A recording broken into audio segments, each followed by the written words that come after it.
后来继续来到桃园，一张建案的工地咧灌浆，可能是工人操作失角叉，这个模板逼破，结果这个阿妈头浆规个灌落来，下边的停车场至少有15台车，拢砍一张高的头浆，车主看一个拢硬气，建商一直会歹势，讲因的负责会赔偿。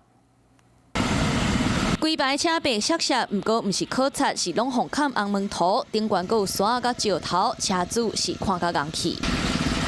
爱车变做这型是真唔甘，头前的挡风玻璃红坑破去，另外一台阁较害，后壁破这么大坑，甚至阁有车的照后镜红坑害去。知道是什么样的状况造成的吗？换枪了，模板爆开。会不会觉得很倒霉？哎呀，不然怎么办？遇到了，心情不好。那现在还有心情工作吗？没有。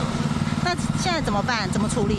回去修理啊。会使讲是马口无目屎。伫咧昨中昼桃园青埔的一个建案，当时工人在咧灌浆，敢若是操作无细腻，帮无闭开，红门头位悬的所在落去下骹的停车场，影响上无15台车。这样看大概好清洁吗？不好清。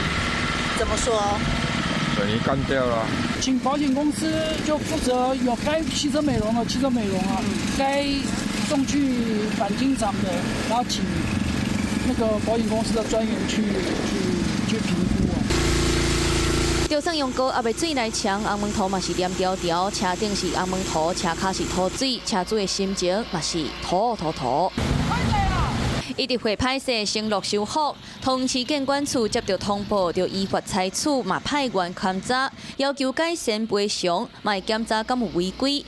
红门头位天顶落来，加载干那车害去，无人受伤。Hello， 我是张新文。想要抢先掌握最及时的新闻资讯吗？赶快订阅、按赞、开启小铃铛，锁定华视新闻 YouTube 频道。